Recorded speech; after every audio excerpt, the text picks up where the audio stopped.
Namaskar, Om Namah Shivaya, Hari Om, and thank you, Amarjitji, for this invitation to speak at this International Day of Yoga Symposium organized by All Party Parliamentary Group on Indian Traditional Sciences and High Commission of India.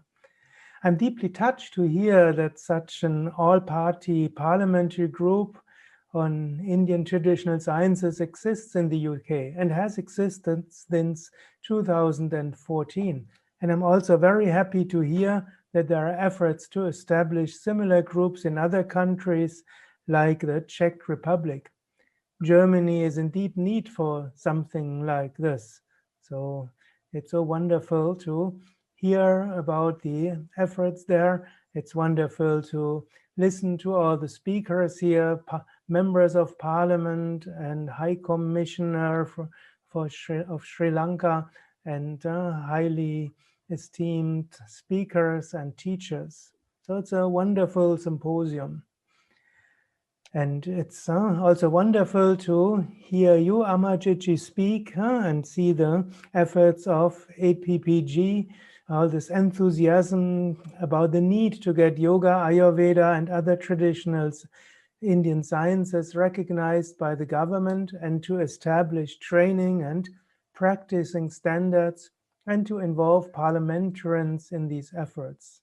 It's wonderful to hear MPs speak on this.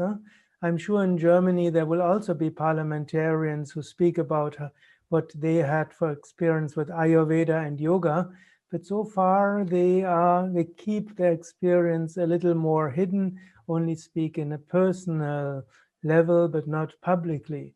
So it's wonderful that UK is here very leader in this movement. I want to just bring a few more points of view from Germany. In India, traditional sciences have been transferred from guru to disciple. The disciple used to live for the teacher and learned, or he learned from his father. Today, yoga is taught in classes. Yoga teachers are trained in yoga teachers training courses by many private studios.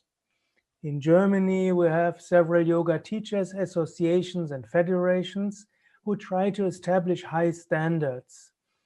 Every yoga teachers association has their own standard. There's some common ground and some differences.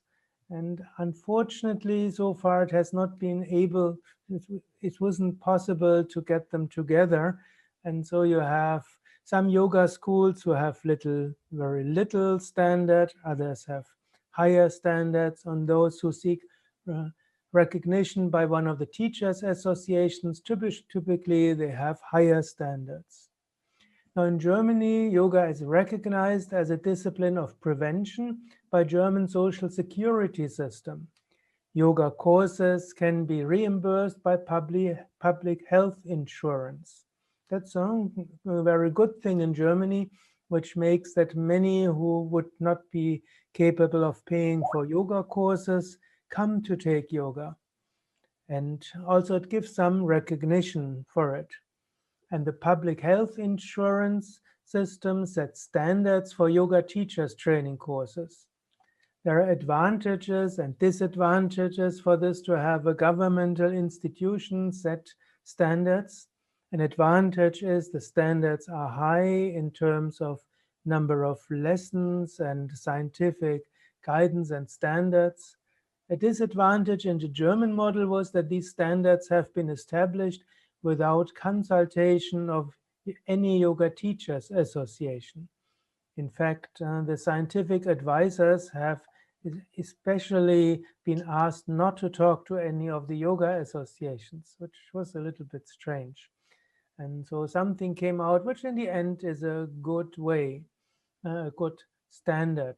But it could have been better if they had talked to the yoga teachers associations. So I'm very happy to see that in United Kingdom there's a parliamentary group working together with Ayurvedic doctors and yoga teachers. And I would strongly recommend that also yoga teachers associations will be included in any effort to get recognized. I'm sure there are yoga teachers associations in UK as well, and to get those their competence and their level of expertise in year-long setting of standards would be very important. I'm also a board member of several international yoga federations like European Yoga Federation, European Yoga Confederation, World Yoga Council, United Consciousness, European Federation of Yoga Teachers Associations, and each of them and many others want to set standards for training and teaching yoga. And by establishing good standards, it will be important to have as many on board as possible. Quite important, I think, would be to get everybody together. Yoga has an optimistic view of human being. Inside of human being is the divine, the good, the love, the compassion. Human being is happy helping others, feeling connected. Human being doesn't need to be a lot to be happy. One can find happiness within. One can find happiness in feeling one with nature. We feel happy if we feel connected with others. What is preventing humans to live in the spirit is tension and blockages. Yoga can help remove these inner blockages, remove tension. Thus, the inner intelligence can awaken. A feeling of joy and love awakens. A deep urge to engage in helping others becomes stronger. And I'm sure a world can become more peaceful, more harmonious, more loving when more and more practice yoga. Today is International Day of Yoga in the whole world. Many international symposiums, festivals, workshops are taking place, mostly online. But millions of yoga practitioners practice together today, feeling connected. May the vibration of this International Day of Yoga spread waves of peace, harmony, and love.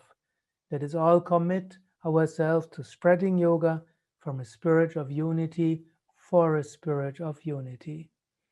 And many thanks to this all-party parliamentary group, which is such a good name for all-party parliamentary group. And thanks especially to Amarjitji for his efforts to bring everybody together. Thank you very much.